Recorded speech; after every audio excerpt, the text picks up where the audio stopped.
नमस्कार, आप देख रहे हैं हल्ला बोल। आपके साथ मैं हूं अंजना ओम कश्यप। मोदी की राम राम 2024 में क्या बनेगा काम? हल्ला बोल में इसी सवाल पर चर्चा करेंगे। क्या प्रधानमंत्री मोदी ने लोकसभा चुनाव का एजेंडा और मूड दोनों सेट कर दिया है? ये सवाल इसलिए क्योंकि आज से पहले वो मीडिया को नमस्कार साथियों कहकर संबोधित करते थे, लेकिन आज बजट सत्र की शुरुआत से पहले उन्होंने मीडिया को राम राम कहकर संबोधित किया। अपनी बात खत्म भी की राम राम कहकर। इतना ही नहीं, संसद के संयुक्त सत्र को संबोधित करते हुए जब राष्ट्रपति सरकार के कामकाज को गिना रही थी तो 3 बार राम मंदिर का जिक्र हुआ। राष्ट्रपति से पहले प्रधानमंत्री राम राम कह चुके थे। तो क्या है पीएम मोदी के राम राम के मायने?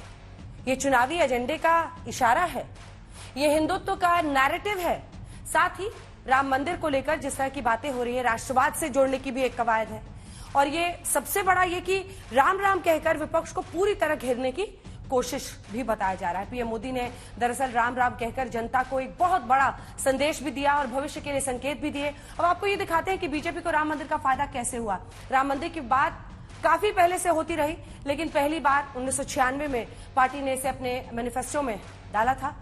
91 में पार्टी को 120 सीटें मिली, लेकिन 96 में बीजेपी की सीटें बढ़कर 161 पर पहुंच गई। 98, 99 में बीजेपी को 182 सीटें मिली। वहीं 2004 में पार्टी को नुकसान हुआ, 138 सीटें मिली। तब बहुत ज्यादा जोर भी नहीं था। 2009 में बीजेपी को 116 सीटें मिली। 14 में, 19 में जबरदस्त फायदा हुआ, लेकिन तब राम मंदिर मुख्य एजेंडा नहीं था, बीजेपी के मैनिफेस्टो में था जरूर। आज 2024 के मूड और एजेंडे को लेकर हम कांग्रेस और बीजेपी के बीच टक्कर करेंगे, लेकिन पहले ये रिपोर्ट।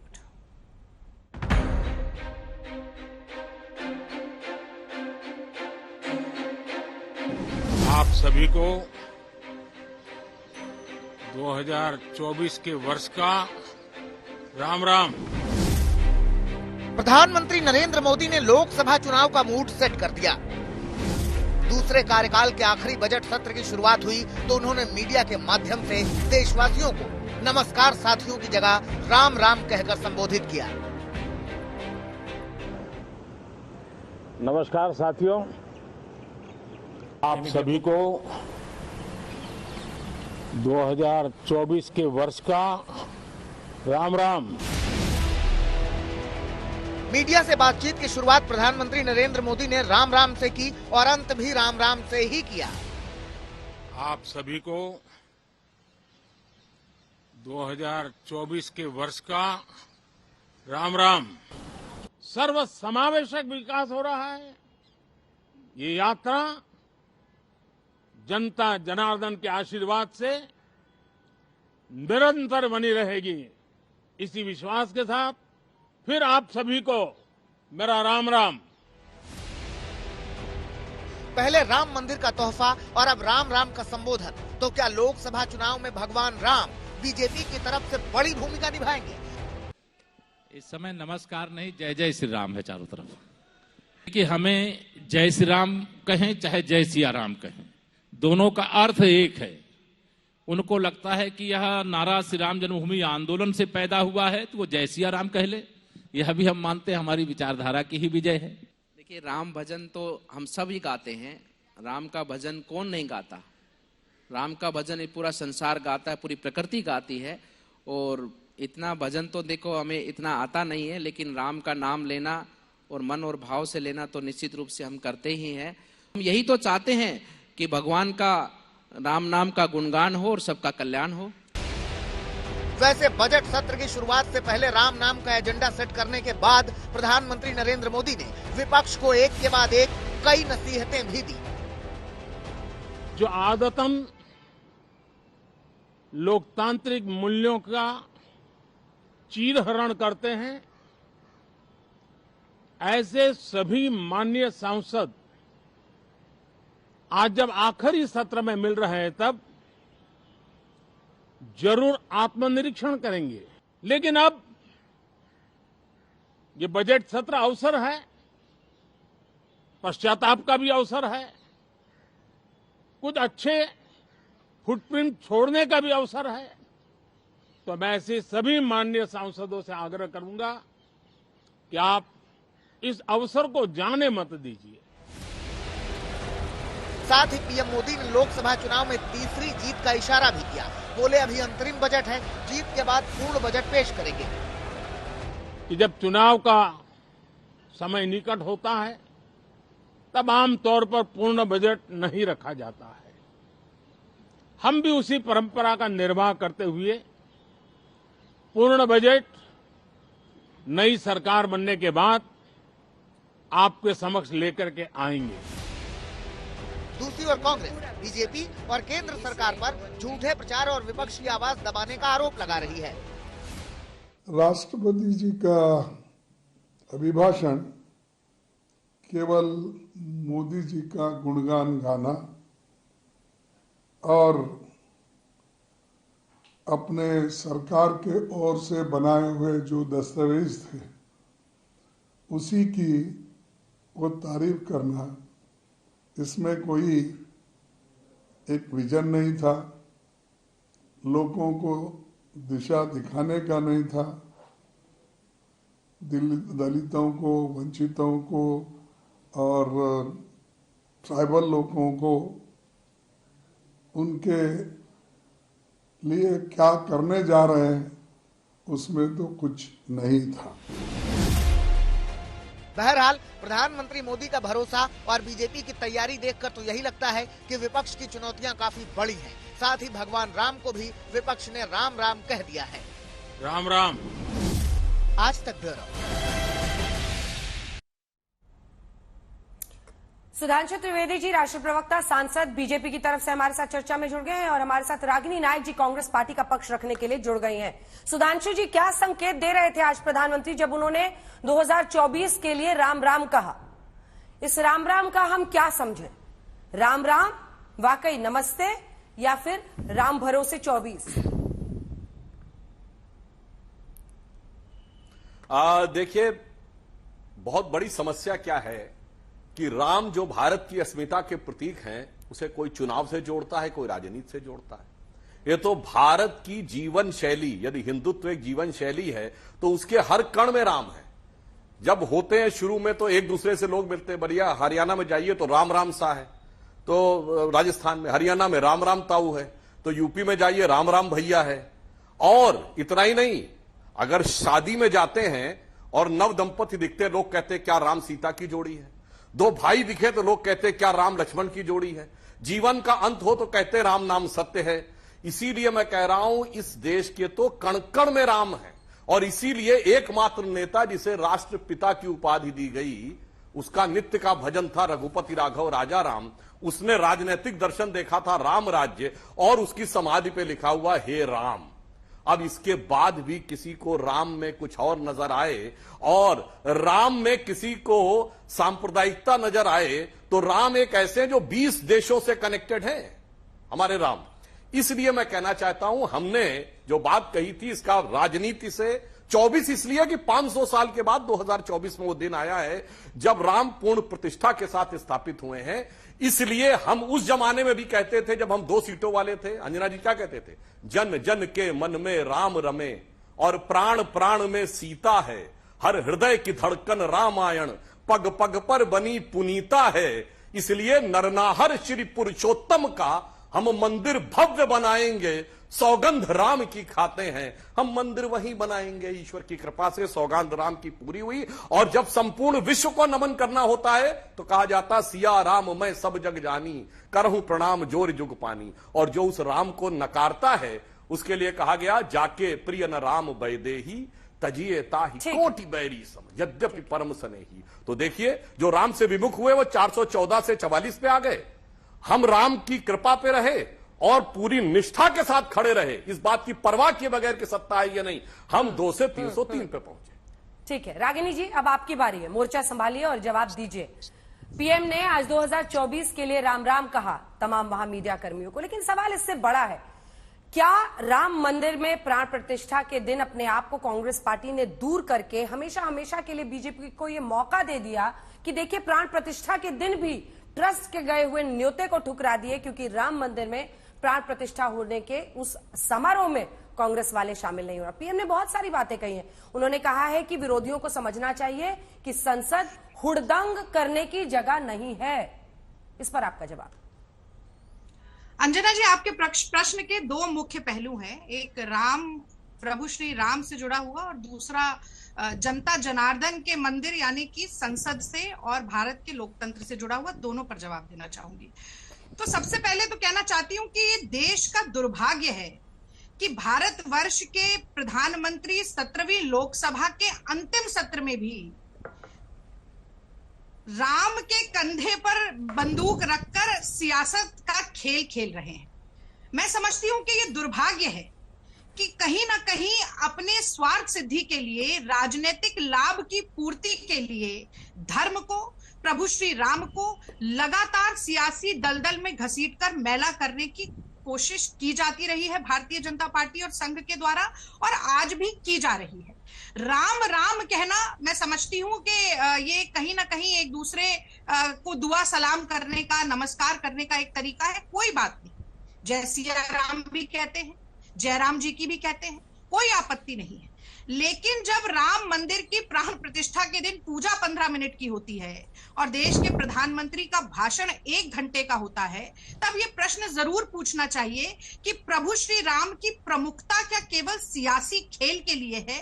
और कहीं ना कहीं जिन लोगों के मुंह में राम और बगल में छुरी होती है, वो जब राम राम राम राम भी जोर जोर से बोलते हैं ना, तो सुनाई देता है मरा मरा मरा मरा, क्योंकि उनकी अंतरात्मा में कहीं ना कहीं ये श्री रामचंद्र जी का दुरुपयोग करके, धर्म का दुरुपयोग करके अपना स्वार्थ साधना, यही उनका अंतिम लक्ष्य है। तो मैं समझती हूं कि जो अंतिम सत्य आज उन्हें बोलना चाहिए था कि क्यों रामचरितमानस में जो लिखा है कि निर्मल मन जन सो मोहि पावा, मोहि कपट छल छिद्र न भावा, तो जो एक जुमला जीवी की उनकी छवि बनती जा रही है, झूठ बोलने की छवि बनती जा रही है, कहीं ना कहीं जनता जनार्दन की आंखों में धूल झोंकने की जो छवि बनती जा रही है, आज कहीं ना कहीं उसकी विवेचना होनी चाहिए थी। और मैं तो ये जरूर पूछना चाहती हूँ, आज बड़ी अच्छी बात कही इन्होंने, कहा कि 500 साल का एक लक्ष्य था जो पूरा हुआ। मैं बताना चाहती हूँ कि अध्यादेश राज्य चल रहा है पिछले 10 साल से। हर साल अमूमन 11 अध्यादेश लेकर आती है भारतीय जनता पार्टी, और राम मंदिर बनाने का श्रेय लेने वाले 10 साल पहले अध्यादेश लाकर राम मंदिर नहीं बना पाए, जो अभी बहुत बड़ा प्रवचन दिया ना सुधांशु जी ने। राम मंदिर बना कोर्ट के आदेश के बाद। नरेंद्र मोदी जी या अमित शाह जी की पैतृक संपत्ति गुजरात में बेचकर राम मंदिर नहीं बना। इस देश की जनता के खून पसीने की कमाई जब प्रभु श्री राम के चरणों पर समर्पित की गई, लोगों ने चंदा दिया, अपना सप्रेम भेंट दी, उससे राम मंदिर बना। तो आप राम मंदिर का सियासी फायदा लेना चाहते हो। और प्राण प्रतिष्ठा की बात, अगर यह आरोप कांग्रेस पार्टी पर लग रहा है, तो यह आरोप तो आप शंकराचार्य पर भी लगा दें। तो यानी कि आप शंकराचार्य से बड़े धर्माधिकारी बनने का ठेका आप लोगों ने ले लिया है। अगर शंकराचार्य नहीं आए, एक मंदिर जो पूर्ण रूप से बना नहीं, आपको प्राण प्रतिष्ठा करनी थी क्योंकि चुनाव आने वाले, मंदिर पूरा हो जाता, कांग्रेस भी सत्सम्मान आती, शंकराचार्य भी सत्सम्मान आते, कोई किसी को आपत्ति नहीं होती। लेकिन देश के बड़े बड़े संतों को आपने लाइन में खड़ा कर दिया कि मोदी जी के आगे वो सलूट मार सके, मोदी जी को सलाम कर सके। मुझे लगता है कि ये धर्म, सनातन धर्म का बहुत बड़ा अपमान किया है आपने सुधांशु जी। रामलला, मैं एक बात और कह देती हूँ, बस अंतिम बात अंजना जी, कि धर्म की सबसे बड़ी परिभाषा जो है वो गांधी जी, आपने कहा गांधी जी की रामधुन से निकलकर आती है, राम की सबसे बड़ी पूजा। तो उसमें वो क्या कहते हैं, ईश्वर अल्लाह तेरो नाम, ये आपने नहीं बोला। आपको जरूर कहना चाहिए था कि सांप्रदायिकता के साथ राम को जोड़ना ही नहीं है। ईश्वर अल्लाह तेरो नाम, पतित पावन राजा राम। और इसी के साथ साथ वो भी याद रखिएगा कि रामचरितमानस में किस तरह से राम राज की परिभाषा है, उसको मत भूल जाइएगा। मैं अब अगला जब मौका मिलेगा तो वो भी आपको सुनाऊंगी, और ये भी बताऊंगी सुधांशु जी कि कैसे मोदी जी का जो शासन है वो उस राम राज्य की परिकल्पना के ठीक विपरीत। जवाब दीजिए सुधांशु जी, जवाब दीजिए। वो कह रहे हैं कि राम राज्य की कल्पना के विपरीत है, और वो कह रही है अर्धनिर्मित मंदिर में हुआ था, इसलिए ये लोग नहीं गए थे। आप लोग प्रभु राम का इस्तेमाल कर रहे हैं चुनावी फायदे के। 3 बिंदु थे। देखिए, जो उन्होंने बात कही उनकी बात का क्रमवार उत्तर देता हूं। रागिनी जी ने कहा राम के कंधे पर बंदूक रख के चलाने का प्रयास करते हैं। कांग्रेस को समझना चाहिए रागिनी जी, राम के कंधे पे बंदूक नहीं धनुष होता है, और धनुष से जो बाण निकलता है उसे राम बाण कहते हैं। इसलिए सबसे अचूक अस्त्र के लिए भी राम बाण ही शब्द है। और जब भगवान कृष्ण ने गीता में अपने विराट रूप को दिखाया है तो उन्होंने कहा शस्त्रधारियों में मैं राम हूं। मगर आगे आपने बोला था निर्मल जन मन सो मोहि भावा मोहि कपट छल छिद्र न भावा। कपट छल छिद्र क्या होता है वो सामने है। देखिए, एक इनके लॉ मिनिस्टर थे कपिल सिब्बल, वो जब वकील का चोला ओढ़ के खड़े हुए तो किसके वकील बने? रामलला के खिलाफ बाबरी मस्जिद एक्शन कमेटी के पक्ष के। हमारे लॉ मिनिस्टर थे रविशंकर प्रसाद जी, वो किसके वकील? श्री रामलला विराजमान के वकील। हम निर्मल मन किसका है, किसके मन में कपट छल छिद्र है, यह साफ दिख जाता है। फिर जब कपिल सिब्बल जी से पूछा गया कि साहब कांग्रेस पार्टी से कि साहब वो क्यों, तो उन्होंने कहा वो वकील की कैपेसिटी में है, वो तो क्लाइंट अगर किसी को भी पेमेंट करेगा तो वो उसके साथ खड़े होंगे। अब जब पेमेंट के चक्कर में पड़ जाते हैं, यानी राम नाम कड़वा लगे और मीठा लागे दाम, तो दुविधा में दोनों गए, न माया मिली न राम। वो दोनों बातें आपके हाथ से इसीलिए चली गई।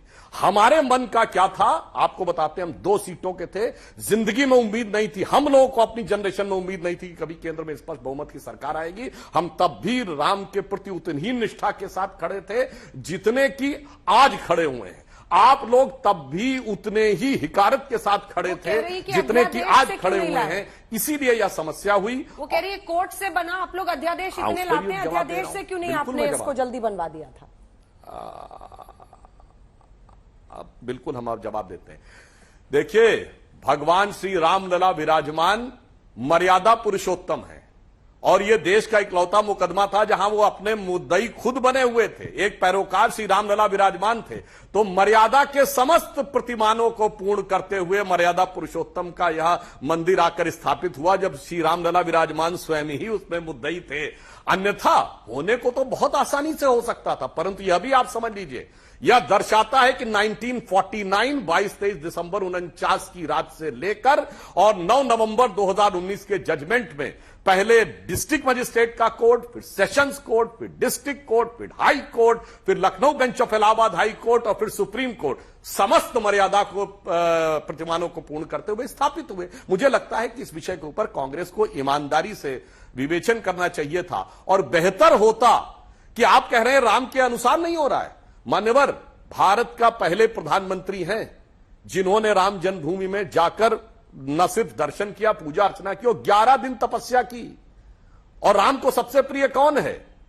तुलसीदास जी ने लिखा है, सब पर राम तपस्वी राजा, तिनके काज सकल तुम साजा। तो भाई तपस्वी राजा जो होगा वो ईश्वर को सर्वाधिक प्रिय होता है, तो और मोदी जी ने अपने आचरण में करके दिखाया है। इसलिए मेरा मानना है कपट छल छिद्र सारी बातें छोड़ देते तो ज्यादा बेहतर रहता। और अंत में मैं एक बात कहूं, बताइए बाबरी मस्जिद एक्शन कमेटी के जो मुख्य पक्षकार थे इकबाल अंसारी, उनको बुलाया गया, इससे बड़ी उदारता क्या हो सकती थी?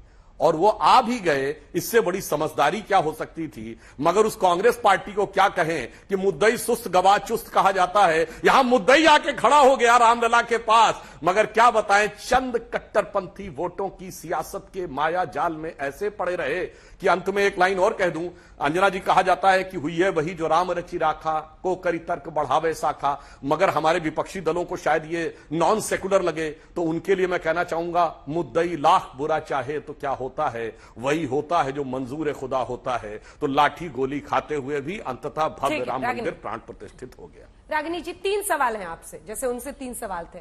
आपने खुद ही कहा कि ये देशवासियों की मेहनत का, खून पसीने का पैसा था जिससे ये मंदिर बना। ये आम लोगों का पैसा था, इसमें सरकार ने पैसा नहीं दिया है। तो फिर ऐसी स्थिति में आप लोगों ने ट्रस्ट के इन्विटेशन से क्यों आप लोग पीछे हटे? जिस पर हम लोगों ने भी बात की श्री रविशंकर से, वो कह रहे हैं कि खुद रामेश्वरम में तो भगवान राम जब जीत कर आए तो उन्होंने अपने हाथों से शिवलिंग बनाया था, जो आज इतना भव्य मंदिर है रामेश्वरम में भगवान शिव का। तो मंदिर जरूरी नहीं है, अगर वहां पर प्राण प्रतिष्ठा किसी मूर्ति की कहीं भी की जा सकती है। दूसरा सवाल, आपको नहीं लगता है कि अगर हम देखें, अभी पीएम ने आज ही कह दिया है कि अगला बजट भी हम ही पेश कर रहे हैं, तो जिस तरह की तैयारी उधर दिख रही है, यहाँ गठबंधन को लेकर बड़ा ढीला मामला चल रहा है। नीतीश बाबू उड़ा ले गए, ये लोग जो आर्किटेक्ट थे, वहां ममता दीदी गुस्से में है। खबर आई कि राहुल जी की आज वहां पर बंगाल में यात्रा है, वहां पर भी थोड़ी बकझक हो गई है। रागिनी जी,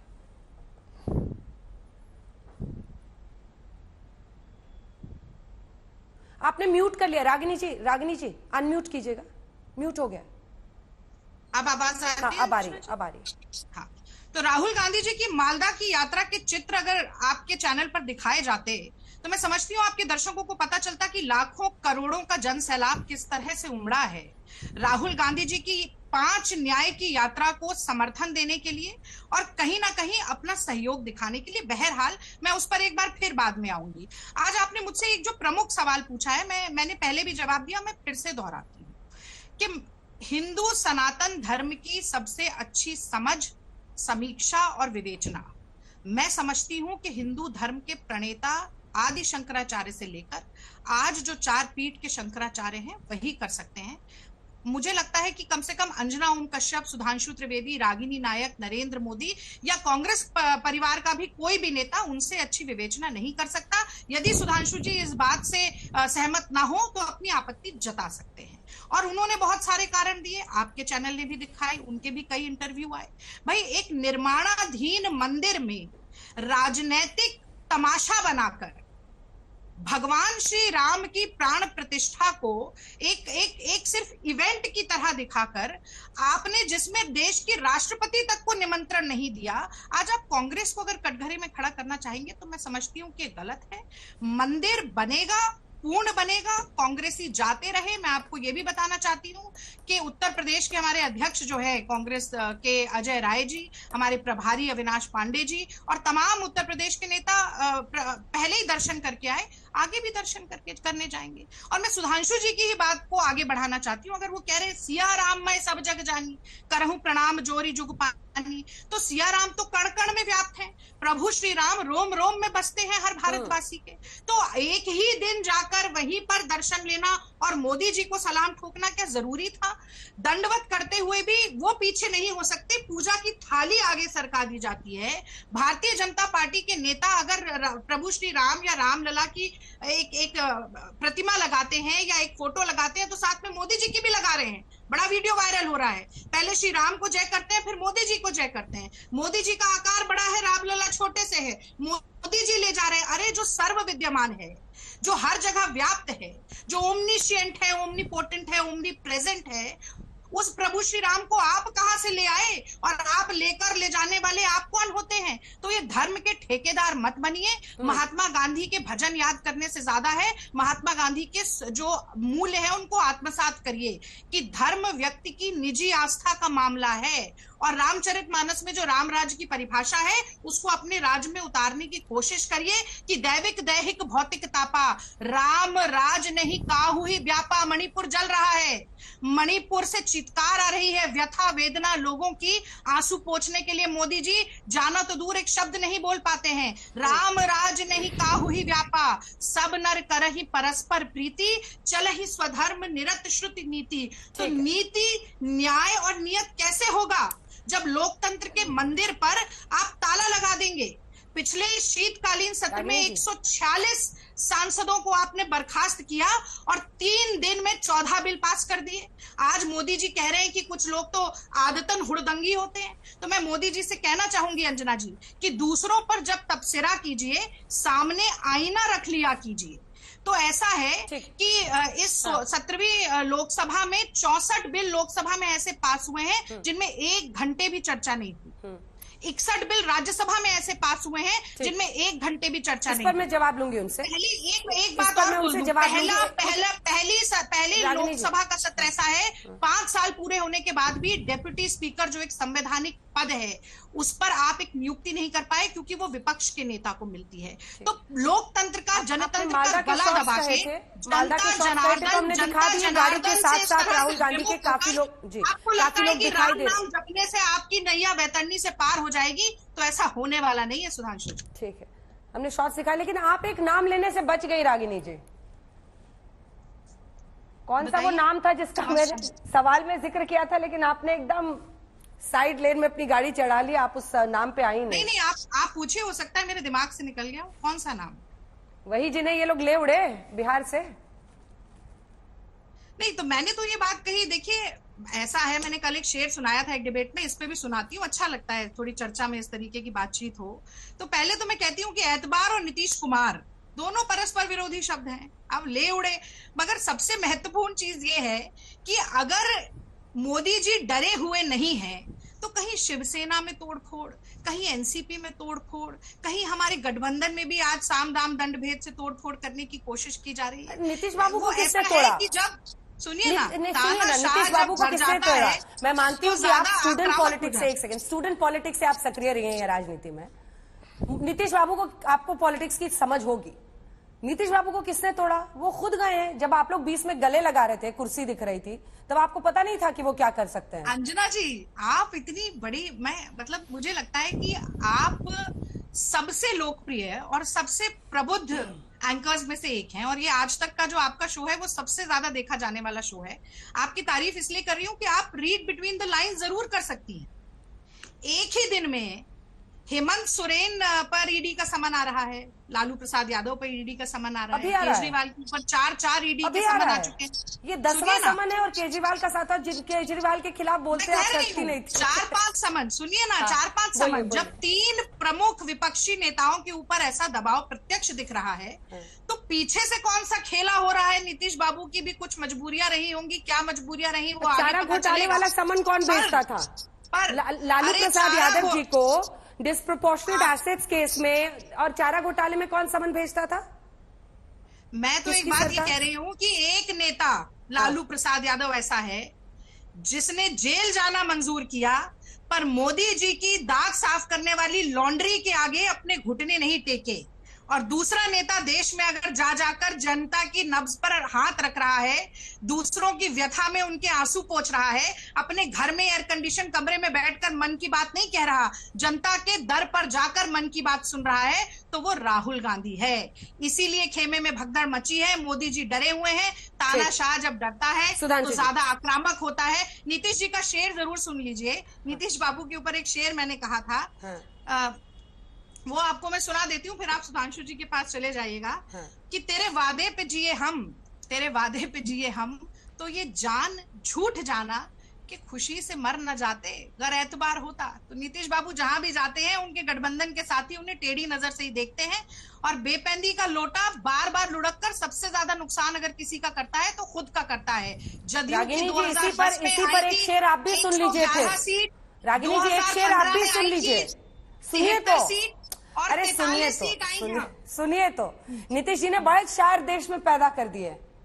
तुम आदतन वादे करते रहे, हम आदतन एतबार करते रहे। ये आप लोगों का भी हाल था 2020 में, अब 24 में इनका हाल है। बड़ा बुरा किया, तेरे वादे पर एतबार किया, ताउम्र कयामत की रात का इंतजार किया। आप लोग को पता था ये होने वाला है। अरे कहा, खड़गे साहब ने कहा, खड़गे साहब ने खुद कहा, उनको पता था कि ये होने वाला है, फिर भी तो आप मैं भी कह रही हूँ, तेरे वादे पे जिए हम, तो ये जान झूठ जाना कि खुशी से मर ना जाते अगर एतबार होता। उनपे कोई एतबार नहीं करता। पर मुख्य बात यह है कि जदयू को उन्होंने समाप्त कर दिया। 2010 में 2015 में 71 सीट आई, और पिछले चुनाव में 43 सीट आई। अब 4-5 देखिए, इनकी बात का देखिए, इनकी बात का मैं उत्तर दूंगा क्रमवार, मगर अब इतनी शेर हो गया तो एक शेर मैं भी सुना देता हूं अंजना जी। जो कांग्रेस और इंडी गठबंधन के लिए, जो मैंने पहले भी बोला था कि अब जो चेहरे से ही जाहिर है छुपाएं कैसे, तेरी मर्जी के मुताबिक नजर आए कैसे, घर सजाने का तसव्वुर हुआ बात की बात, अब तो मुश्किल है कि इस घर की हकीकत को छुपाएं कैसे। अब वो हकीकत मैं आपको बताना चाहता हूं। सबसे पहले इन्होंने कहा कि राम राज्य में क्या होता था, सब नर करहीं परस्पर प्रीति, चलहीं स्वधर्म निरत शुत नीति। यही तो हम कहते हैं, स्वधर्म में चलो, अपने अपने धर्म में, नो कन्वर्जन। एंटी कन्वर्जन ला हम इसलिए लाते हैं, अपने अपने धर्म का पालन करो, धर्मांतरण में विश्वास मत करो। अब आइए, शंकराचार्य, कितनी बड़ी हकीकत है। त्रिकाल संध्या करते हुए कांची के शंकराचार्य को गिरफ्तार करने वाले, उनको जेल के अंदर रखने वाले, 6 जून 1966 को गोरक्षक संतों पे गोलियां चलवाने वाले, 1989 के प्रयाग के महाकुंभ में जब 4 में से 3 शंकराचार्यों ने राम जन्मभूमि का समर्थन किया था, राम भक्तकार सेवकों पे गोली चलवाने वाले, अब आकर अगर ये कहते हैं कि उनको शंकराचार्य और हिंदू धर्म के प्रति बहुत निष्ठा है, तो मैं याद दिलाना चाहता हूं, अभी रांगली जी ने अच्छी बात कही थी कि रक्त बहाया था, लोगों ने खून पसीना बहाया था, मगर वो रक्त पिछले 50-60 साल में नहीं 500 साल में बहा था, जिसके लिए हम लोग ये कहते थे कि रोम रोम में रमा है राम का पवित्र नाम, राम का ललाम धाम कैसे भूल जाएंगे, और जन्मभूमि को अनेक बार दे चुके हैं रक्त, वक्त जो पड़ा तो रक्त और भी चढ़ाएंगे। वह चढ़ाने के बाद यह दिन आया। और आज के समय की बात करता हूं, यदि हम ये यथार्थ की बात करें कि जब श्री राम लला विराजमान प्राण प्रतिष्ठित हुए हैं मोदी जी की सरकार के अंतिम कार्यकाल में, तो यह ऐसे ही हो गया है।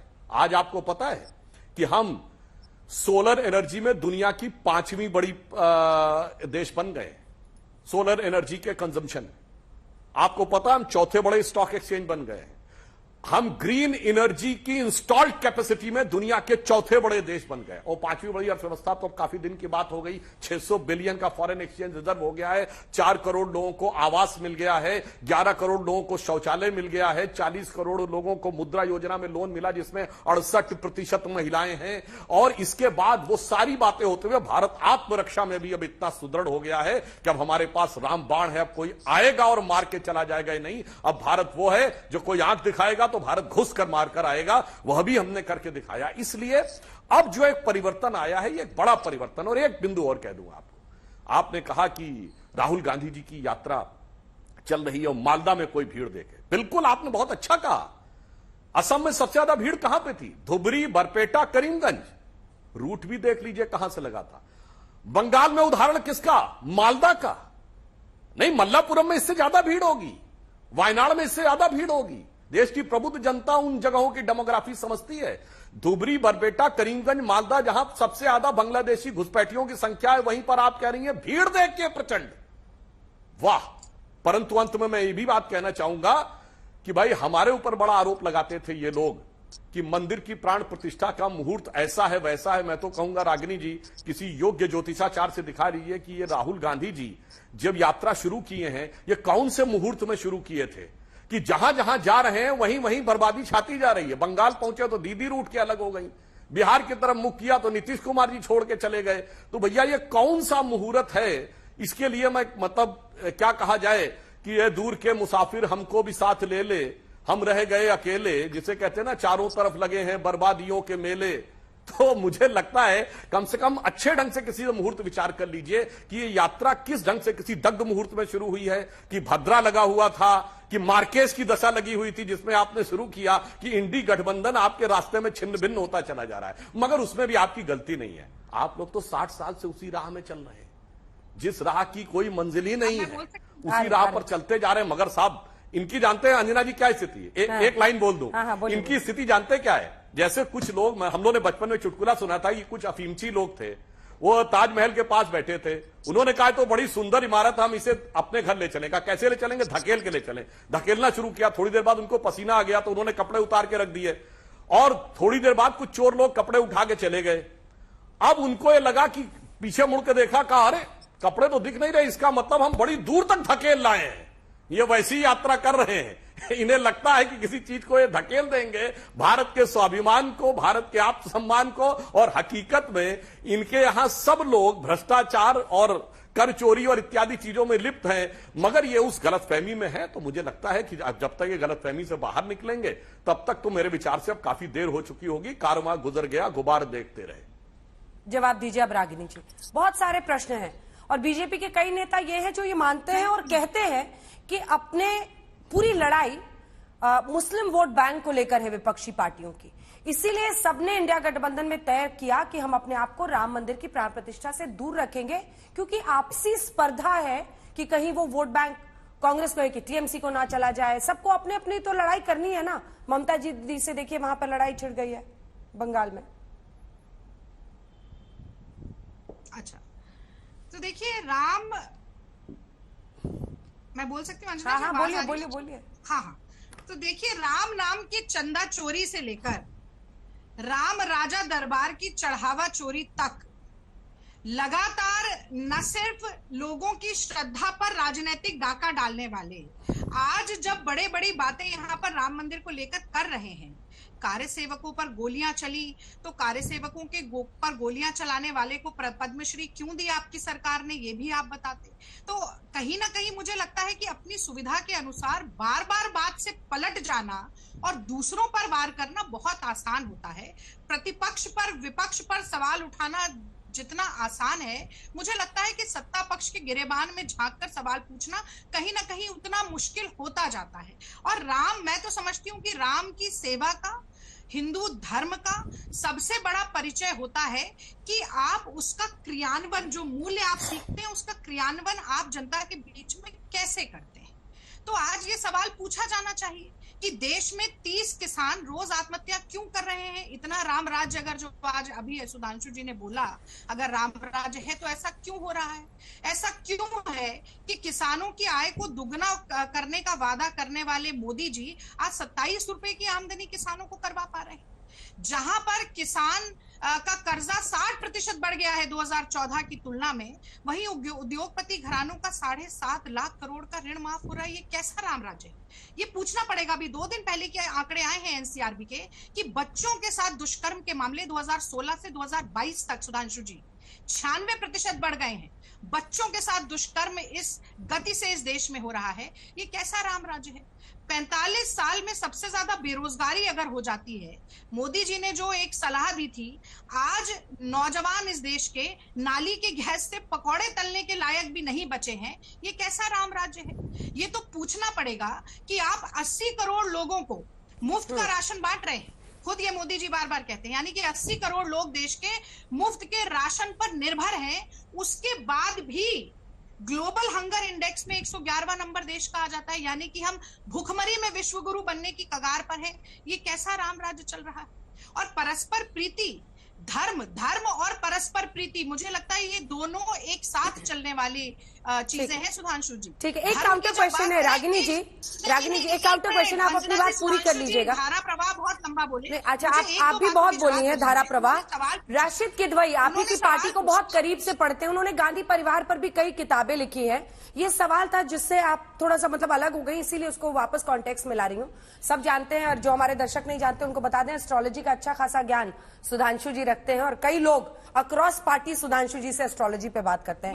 लेकिन रशीद उसी पर आ रही हूँ, रशीद किदवई जो कि कांग्रेस पार्टी को बहुत अच्छे से जानते हैं और किताबें लिखी है, उन्होंने ही इंडिया टुडे के लिए एक आर्टिकल लिखा है और वो ये कह रहे हैं कि कई ज्योतिषियों ने अब ये दबाव डालना शुरू कर दिया है कि राहुल गांधी जो हैं वो अपनी यात्रा को लेकर पुनः विचार करें। और रशीद किदवई सबसे पहली चीज यही लिखते हैं कि उनके क्लोजेस्ट फ्रेंड शुरू होते ही अगले दिन मिलिंद देवड़ा चले गए, जो कि उनके करीबी दोस्त माने जाते थे। और ये अगर आप बोलेंगे तो मैं आर्टिकल आपको फॉरवर्ड भी कर दूं ताकि आप रिस्पॉन्ड कर पाए। लेकिन इसमें उन्होंने कहा है कि असम में फिर जो हेमंत बिस्वा शर्मा के साथ वहां पर अच्छी खासी लड़ाई हुई, उसके बाद से बंगाल आए, वहां ममता दी ने पहले ही कह दिया कि 3 प्रॉब्लम है, अधीर रंजन चौधरी, कोई कथा हो बेना। फिर आइए बिहार में, जहां पर अब उनको पहुंचना है, वहां पर पहले से तो कह रहे हैं कि एस्ट्रोलॉजर सजेस्ट कर रहे हैं कांग्रेस पॉलिटिक्स को कि उनकी यात्रा को रीशेड्यूल किया जाए कुछ। अब मैं जवाब दे दूं? हाँ। देखिए, मुझे कुछ पंक्तियां याद आ रही हैं, आज अच्छा शो चल रहा है, मैं भी कुछ और सुनाना चाहती हूँ कि वसुधा का नेता कौन हुआ, भूखंड विजेता कौन हुआ, अतुलित यश क्रेता कौन हुआ, नवधर्म प्रणेता कौन हुआ, जिसने न कभी विश्राम किया, विघ्नों में रहकर काम किया। तो भाई, जब आप न्याय और नीति की राह पर चलते हैं, मंजिल में रुकावटें जरूर डाली जाती हैं, बहुत सारे व्यवधान भी लाए जाते हैं। कुछ साथी जो चल सकते हैं इतनी मुश्किल राह पर साथ में चलते हैं, कुछ के साथ विछोह भी हो जाता है। लेकिन मैं फिर से वही कहना चाहूंगी कि एक व्यक्ति जो निरंतर सतत बहते पानी की तरह चल रहा है, और चलने का मतलब सिर्फ ये नहीं है कि बस एक जगह एक राह पर चलते ही जा रहे हैं और बीच में जो संवाद होते हैं, जो लोगों की समस्याओं के बारे में चर्चा होती है, जो लोगों का समर्थन भी देखने को मिलता है, कुछ जगह पर जनता रूठी हुई भी दिखती है। हर रोज इतनी लंबी यात्रा में नया कुछ सीखने को मिलता है, नया कुछ सिखाने को मिलता है और मोदी जी के कुशासन का भांडाफोड़ भी करने को मिलता है। इसीलिए ये बहुआयामी यात्रा है जिसका परिणाम हमने कर्नाटक में भी देखा, तेलंगाना में भी देखा, हमने हिमाचल में भी देखा। कुछ राज्य हम जीते, कुछ राज्य हम हारे, लेकिन हर बात को केवल धर्म के साथ या मैं कहूंगी कि मुहूर्त के साथ या इसी तरीके की किसी बात के साथ जोड़कर उपहास उड़ाना बहुत आसान है। इसीलिए मैं कहती हूं कि न राहुल गिरे, न राहुल की उम्मीदों के मीनार गिरे, पर उन्हें गिराने में खुद कुछ लोग कई 100 बार गिरे। वही हाल हिमंता बिस्वा शर्मा का हुआ। राहुल गांधी 4000 किलोमीटर पैदल चले भारत जोड़ो यात्रा में और एक आलोचना लेकर जो वो बैठ पाए हिमंत बिस्वा शर्मा, वो कह रहे हैं बॉडी डबल। अरे भैया, बॉडी डबल लेकर राहुल गांधी चलेंगे और वो पकड़ा नहीं जाएगा, पता नहीं चलेगा। तो मुझे लगता है कि आलोचना करते करते तर्क की और सार्थकता की हर परिधि को पार करके आगे बढ़ती जा रही है भारतीय जनता पार्टी। और अब आलोचना के लिए एक ही बात रह जाती है, हिंदू कि मुसलमान जनता थे कि हिंदू। अब मोदी जी तो क्या कहते हैं, कपड़ा देख के पहचान लेते हैं लोगों को, जैसे कि जवाब दीजिए, चर्चा रहते हैं। लेकिन भारत की जनता हिंदू भी है, मुसलमान भी है, सिख भी है, ईसाई भी है। हिंदू, मुसलमान, सिख, ईसाई और जितने धर्म के लोग भारत में रहते हैं, हम सबका भला चाहते हैं, हम सबसे वोट मांगेंगे और पंक्ति में खड़े हर अंतिम व्यक्ति, चाहे वो किसी जाति किसी धर्म का हो, सुधांशु जी, उसके आंसू पोंछने का काम करेंगे। ये भेदभाव नहीं करेंगे। इसीलिए गांधी जी का चश्मा आपने अपनाया है, गांधी जी का नजरिया नहीं अपनाया। इसीलिए आज भी कल गांधी जी की शहादत का दिन था और भाजपा गोडसे का महिमा मंडन करते हुए ट्रेंड करवा रहे थे। यही आपकी असलियत है। इसीलिए मैं कहती हूँ कि आप मुंह में राम बगल में छुरी वाले लोग हैं। ठीक है, जवाब दीजिए जल्दी से इसका। और दरअसल बड़े सवाल पर आते हैं, वो कह रहे हैं कि राहुल गांधी का आप लोग कोई ना कोई वजह ढूंढकर उनका या तो मजाक उड़ाते हैं या जो हिमंत बिस्वा शर्मा ने उन पर अटैक किया, बॉडी डबल और ये सब लेके घूम रहे हैं सब बोल के, वो कह रहे हैं उनको वापस बुलाएंगे।